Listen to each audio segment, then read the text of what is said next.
జీవము గల దేవుని మాటలు పరిచర్యను ప్రోత్సహించండి. మీ ప్రోత్సాహాన్ని మరిన్ని వీడియోస్ కొరకు మన ఛానల్ని సబ్స్క్రైబ్ చేయడం ద్వారా తెలియపరచండి. లైక్ చేసి షేర్ చేయండి. ఈ సువార్త పనిలో మీరును పాలుభాగస్తులు కండి. జీవంగల దేవుడి మాటలు వింటున్న మీ అందరికీ వందనాలండి.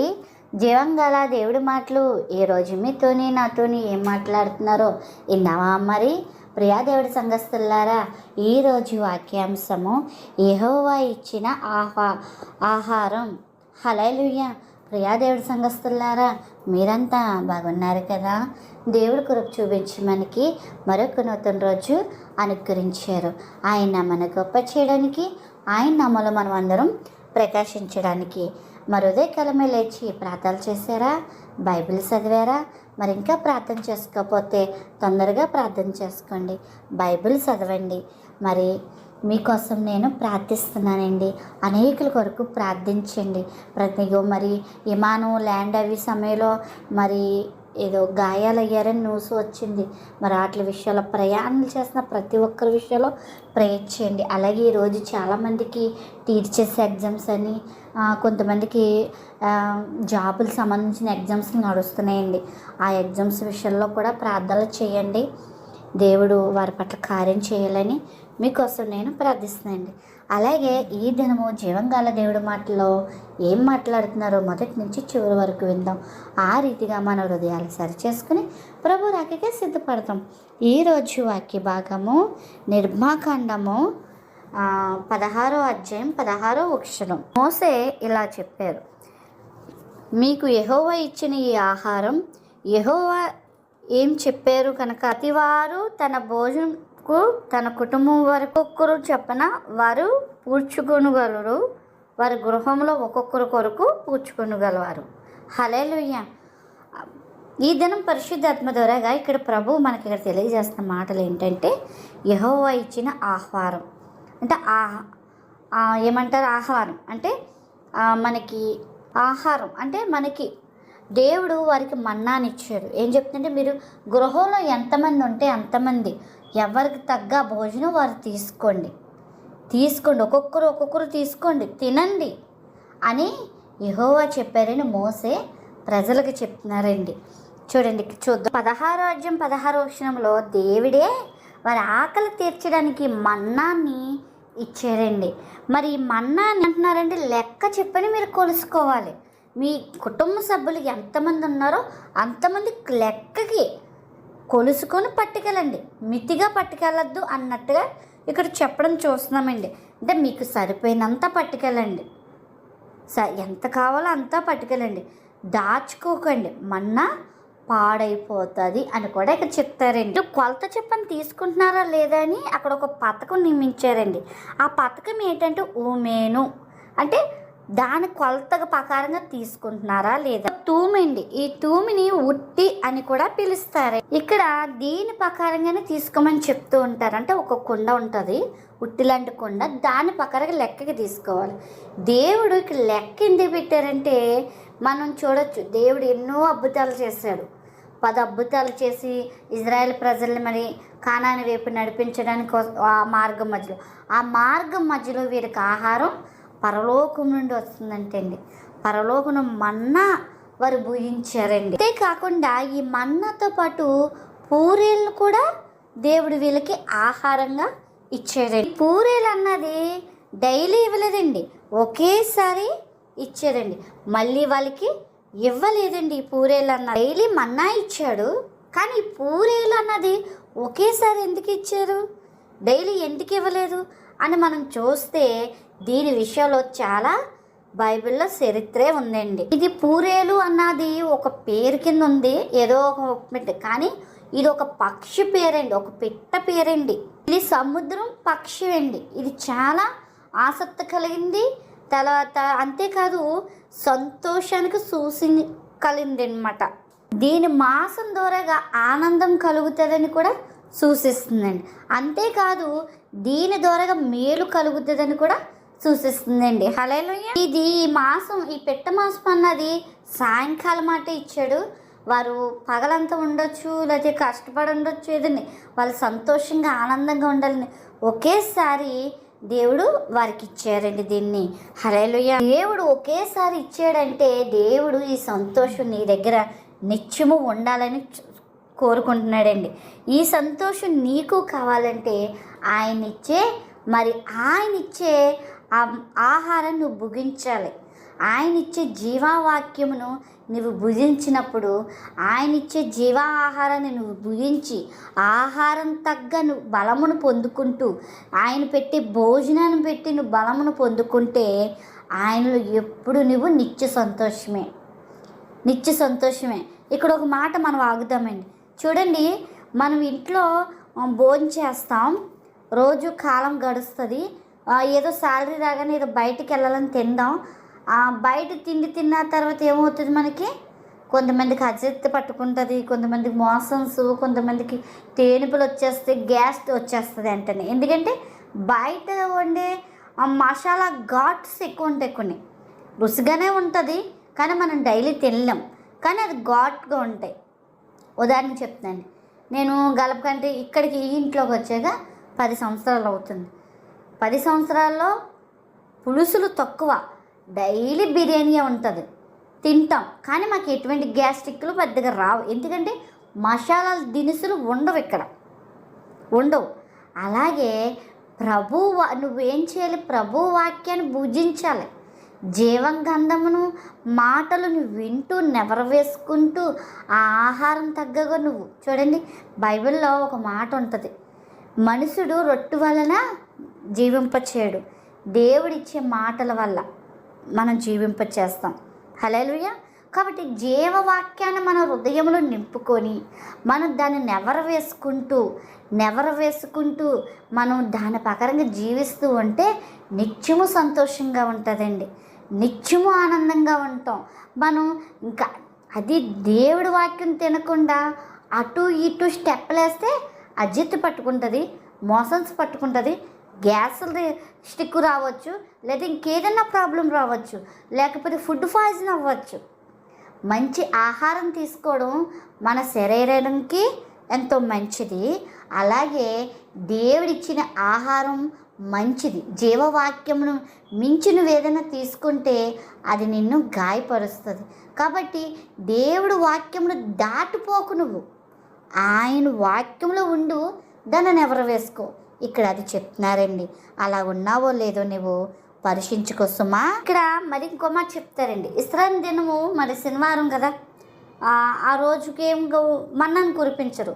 అయితే దేవుడు ఏం చెప్తున్నారు, 2 రోజులది పూడ్చుకో. ఆయన చెప్పినట్టుగా నీకు ఆ రోజుకి నీ కుటుంబం కావాలనుకో, ఆ రోజు ఆహారమే తీసుకోవాలి. అతి ఆహారం తీసుకుంటే పాడైపోద్ది. మరి విశ్రాంతి దినం ఒకటి ఉంది, మరి ఎప్పుడు ఏం చేయాలంటే 2 రోజులకి సంబంధించింది తీసుకో.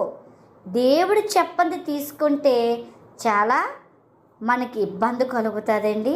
అంతేకాదు వేస్ట్ అవుతుంది, అది పనికిరాదు. అది దేవుడు 2 రోజులది నువ్వు తీసుకోమంటే 2 రోజులది తీసుకోవాలి. ఇక్కడ వీళ్ళు ఏం చేస్తారు, కొంతమంది కక్కుర్తి, ఇప్పుడు తినేస్తున్నాం మళ్ళీ కొద్దిసేపటికి ఏమైనా ఆకలేస్తుందేమో అని కొంతమంది దాచుకునే వాళ్ళు ఉన్నారు. అలా దాచుకుని తర్వాత అది కనబడపోవడం, కొంచెం చూసుకుంటే మనం అందుకని బూజు పట్టినంటే మన్నా ఆకాశం నుంచి కదా మంచి వాళ్ళే పడుతుంది, వాళ్ళు తింటారు, మళ్ళీ దాచుకుంటే పాడైపోద్ది తాజా వంట. అలాగా మనము కూడా ఏం చేయాలంటే వాక్యము దేవుడి నేను సంఘానికి వచ్చి వినమన్నా, ఇంట్లో ఉండి వినమన్నా, ఎక్కడున్నా నువ్వు తీసుకొని విను, అతి చేయకు. అది కొంతమంది ఏం చేస్తారంటే పొద్దుడించి సాయంకాలం దాకా వింటూనే ఉంటారు మెసేజ్లు. నేను ఇదివరకు కూడా ఇలాగే వింటూ ఉండేదానండి. వింటూ ఉంటే ప్రతిదీ ఒకరోజు ఏమైందంటే మర్చిపోయాను, ఇటు పొద్దునుంచి ఇన్ని వింటున్నాను మర్చిపోతున్నాను ఏంటి, అసలు ఎక్కడ జరుగుతుంది పొరపాటు అని అనుకుంటే శ్రద్ధగా వింటున్నాను కానీ మర్చిపోతున్నాను. చూడండి, ఎవరైనా మనల్ని చిన్నప్పుడు కొట్టినా తిట్టినా ఏదైనా మాట గుర్తుండిపోద్ది. ఎందుకు? 1కి 2 సార్లు నెవర వేసుకుంటాం కాబట్టి, శ్రద్ధగా నెవర వేస్తాం కాబట్టి అది గుర్తుండిపోద్ది మన బుర్రలో. అదే మాట నువ్వు శ్రద్ధగా 10 నిమిషాల మెసేజ్, గంట మెసేజ్ శ్రద్ధగా నువ్వు విన్నావంటే అది నీలో ఇమిరిపోద్ది, అది నీకు 10 పచ్చాలు గుర్తు చేస్తూ ఉంటుంది. హల్లెలూయా. అలాగా దేవుడు చెప్పినట్టుగా ఆ మాటలు, ఆ మన్నాని నువ్వు తీసుకుంటే కనుక నీలో ఇవిడిపోద్ది. హల్లెలూయా. చూడండి ఇక్కడ దేవుడు ఏం చెప్తుందంటే, విశ్రాంతి దినం కదా, ఈ 2 రోజుల మన్నాని మీరు తీసుకొని దాచుకోండి. దానికి గుర్తుగానే మన్నా పాత్ర మరి విశ్రాంతి దినంలో ఆ పాత్రని ఒక మండసంలో పెట్టించారంటే, మరి ఇదే నిర్మాకాండం 16 అధ్యాయంలోని 32, 31, 1, 2, 3 చూడండి. ఎన్ని దినాలున్నా సరే, ఎన్ని సంవత్సరాలైనా సరే ఆ మన్నా మరి మండసంలో పెట్టించిన ఆ మన్నా పాత్ర పాడవలేదంటండి. హల్లెలూయా. ఎంత విచిత్రం ఒకసారి మీరు ఆలోచించారా? దేవుడు గొప్పవాడండి. వాళ్ళు ఎక్స్ట్రా దోశ తీసుకుంటే పాడైపోతుంది. దేవుడు చెప్పినట్టుగానే తీసుకోవాలి, మీరితే పాడైపోతుంది. కానీ మన్నా పాత్ర అంట మండసం దగ్గర పెట్టి ఒక ప్రత్యేకించి ఒక స్థానంలో పెట్టి దాన్ని అలా ఉంచితే ఆ మన్నా పాత్ర పాడవలేదంట. హల్లెలూయా. అలాగే మనము పాడవకుండా దేవుడిచ్చిన మన్నాను తింటూ అలా మన్నా పాత్రగా స్థిరపడిపోవాలంటే వాక్యంలో నువ్వు నిలిచిపోవాలి. వాక్యంలో నువ్వు నిలిచిపోయి నెవరు వేసుకుంటూ ఉంటే నువ్వు చెక్కు చెదరవు, తొట్టెలవు, నువ్వు నిలిచిపోతావు. శోధన వచ్చినా, బాధ వచ్చినా, తెగుళ్ళు వచ్చినా, సమస్య వచ్చినా, మరణాలు సమీపించి వచ్చినా, ఎలాంటి పరిస్థితి అయినా సరే యోగులాగా ప్రభులో స్థిరపడిపోతామండి మనం. హల్లెలూయా. అంతే కదండి. ఇక్కడ ఏం చెప్తున్నారంటే, ఈ మన్నాని మీరు అందరూ కూడా సమానంగా పంచుకోండి అని కూడా చెప్తున్నారండి. ఈ మాట మనకి ఎక్కడ ఉంటుందంటే ఎబ్రీ పత్రికలో ఉంటుందండి. 12వ అధ్యాయం 4వ వచనంలో ఉంది చూడండి. మరి 12వ అధ్యాయం అన్నాను. 9వ అధ్యాయం 4వ వచనంలో సువాన రేకులతో బంగారం రేకులతో నిబంధన మండసం ఉండును. మండసంలో మన్నా పాత్రను ఆరును సిగిరించే కర్ర ఉండును. చూడండి, మండసం ఎలాంటిది, అది ఏ పోలుకు కలిగింది కూడా ఇక్కడ పౌలు గారు చెప్తున్నారు. అంతేకాదు ఆ మండసంలో మన్నా పాత్ర, ఆరును కర్ర, చిగురించే కర్ర అని ఉన్నది. అంతేకాదు దేవుడే వాటిని భద్రపరిచారని ఇక్కడ పౌలు గారు చెప్తున్నారండి. హల్లెలూయా. ఇదే ఎబ్రీ పత్రిక 9:1 వచనంలో ఏం చెప్తున్నారంటే, మొదటి నిబంధన గ్రంథం అయితే మరి సేవకు పరిశుద్ధ స్థలం అవి పోలి ఉన్నది. మీరు ఇంకా చదువుకోవచ్చు, నేను కొన్ని మాటలు ఇక్కడ నేను నోరు తిరగలేదు. అయితే ఏమంటున్నారంటే ఇక్కడ సమృద్ధి, ఈ లోక ఆహారమును, ఈ లోక ఆహారం మనకి మన్నాని ఇచ్చాడండి.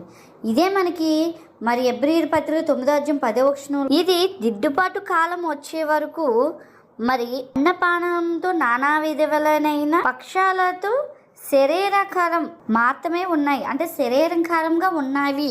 అయితే ఇక్కడ ఏం చెప్తున్నారంటే అండి, ఇశ్రాయేల్ ప్రజలకి శరీరం బలం పొందుకోవడానికి పోసిన దానికోసం ఏం చేశారంటే ఆయన మరి పరలోకం నుండి మన్నాని ఇశ్రాయేల్ ప్రజలకు ఇచ్చారండి. మరి ఈ మన్నాని పూరీలు ఎంత కూడా శరీరం మాత్రంకే ఉంటుందండి. ఇదే 11వ వచనంలో చూస్తే కనుక 9-11 వచనంలో, అయితే క్రీస్తు రాబోతున్న మేలు విషయం ప్రధాన యాజకుడిగా తానే వచ్చి నిత్యమైన ఇమోషన్ సంపాదించి అచ్చుకొర్త సృష్టికి సంబంధం లేని మరింతగా ఘనమైన ఉన్నాయని ఇక్కడ పౌలు గారు చెప్తున్నారండి. హల్లెలూయా. మీరు మరొకసారి చదువుకోండి ఎబ్రీ రాసిన పత్రిక 9వ అధ్యాయం 11వ వచనంలో.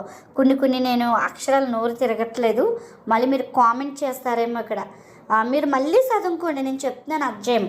ఇది ఇక్కడ ఉన్నాయి అంటే దేవుడు మన కోసం ఏం సిద్ధపరిచాడు, ఏమి ఇస్తున్నారు అన్నీ ఇక్కడ పౌలు గారు అన్నీ కూడా మనకు చెప్తున్నారు. ఎప్పుడు కూడా ఈ శరీరం సంబంధించిన ఆహారం కోసమే కాదు, ఈ శరీరం కోసమే ఎప్పుడు చూడు, ఈ శరీరం అందచందాల కోసం, ఈ శరీరం భోగాల కొరకు ఇవన్నిటి కోసం ప్రయాసపడతాం. కానీ వీటి కోసం కాదు మనం ప్రయాసపడవలసింది, దీనికోసం కాదండి. క్రీస్తు అనే శరీరం భుజించే వారిగా మనం ప్రయాసపడాలండి. హల్లెలూయా. ఈ విధంగా మనం ఉంటున్నామా లేదా, ఈ విధానంగా మనం నడుచుకుంటున్నామా లేదా, దేనికోసం ప్రయాసపడుతున్నాం, దేనికోసం మనం పరితపిస్తున్నాం, దేన్ని పూడ్చుకుంటున్నాం, దేన్ని మనం దాచుకుంటున్నాం, మనమే పరీక్షించుకోవాలండి. పరీక్షించుకొని సరి చేసుకోవాలండి. పరీక్షించుకొని మనం ఎప్పుడు కూడా దేవుడి సన్నిధిలో ఆయన బిడ్డలుగా జీవించాలి. అలా జీవిస్తామో ఆయనలోనే మనకు ఆనందం, సంతోషం, నిత్యం ఆనందం దొరుకుతుందండి. హల్లెలూయా. అలా ఉన్నామో లేదో ఒక్కసారి మనకు మనమే పరీక్షించుకుంటూ సరి చేసుకుంటూ ప్రభువులో స్థిరపడదామండి. ఆ రీతిగా మన హృదయాన్ని సిద్ధపరచుకుందాం. అటు కృపాదనిత ప్రభు మనందరికీ దినము అనుగ్రహించునుగాక. ఆమేన్.